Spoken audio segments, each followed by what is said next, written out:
आता या क्षणाची सगळ्यात मोठी बातमी येते। बारामतीत अजित पवारांच्या विमानाला अपघात झाल्याची माहिती कळतेय। लँडिंग दरम्यान अजित पवारांच्या विमानाचा अपघात झालाय। विमानातील काही जण जखमी झाल्याची माहिती कळतेय।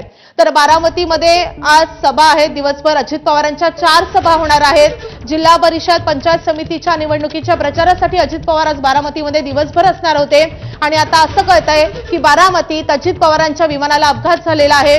उपमुख्यमंत्री अजित पवारांच्या विमानाला लँडिंगच्या दरम्यान अपघात झाल्याची माहिती कळते। आताची सगळ्यात मोठी अपडेट समोर येते।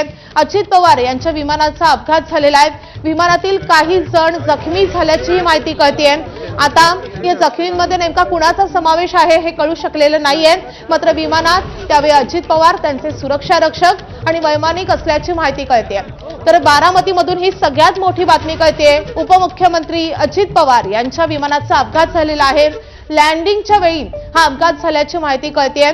आज दिवसभर अजित पवारांच्या बारामतीत 4 सभा होणार होत्या आणि त्यामुळे आज दिवसभर अजित पवार बारामतीतच राहतील असं सांगितलं जात होतं आणि त्या पार्श्वभूमीवर आता ही मोठी बातमी येते। अजित पवार यांच्या विमानाचा अपघात झाल्याचं कळतंय। त्यावेळी विमानामध्ये अजित पवार, त्यांचे सुरक्षा रक्षक आणि वैमानिक उपस्थित असल्याचं कळतंय। आपले प्रतिनिधी जयदीप भगत आपल्या सोबत आहेत। जयदीप, काय प्राथमिक माहिती मिळते? हा अपघात नेमका कसा झाला आणि अजित पवार कसे आहेत? खरं तर माधवी, काही वेळापूर्वी हा अपघात झालेला आहे अशी माहिती मिळते आहे। ज्यावेळेस धावपट्टीवरती बारामतीमध्ये विमान उतरत होतं त्यावेळेस त्यांच्या विमानाला जो आहे तो अपघात झालेला आहे।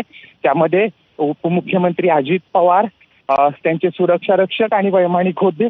या ठिकाणी जे आहे ते आता मोठ्या अग्निशामकच्या गाड्या या ठिकाणी दाखल झालेल्या आहेत।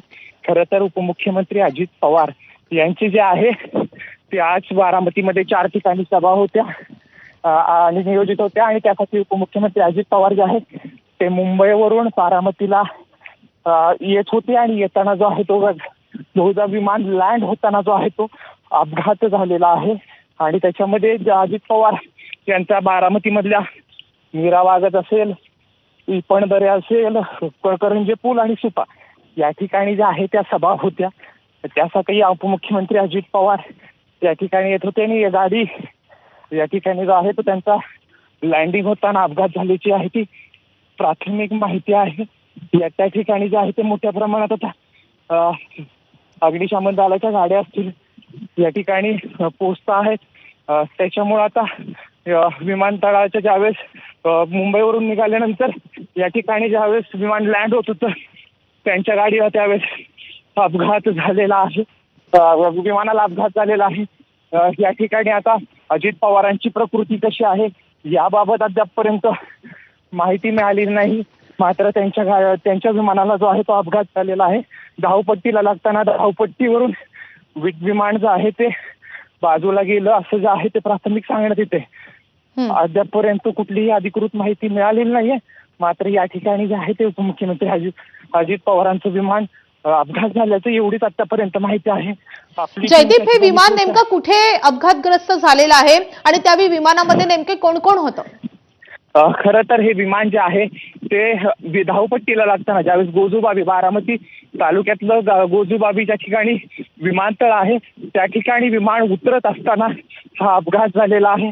त्या अपघातामध्ये उपमुख्यमंत्री अजित पवार, त्यांचे सुरक्षा रक्षक आणि वैमानिक होते।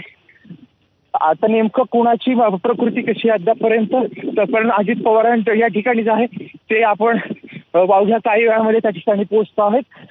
ज्यावेळेस धावपट्टीला विमान लागत होतं त्यावेळेस जो आहे तो अपघात झाल्याची प्राथमिक माहिती आहे।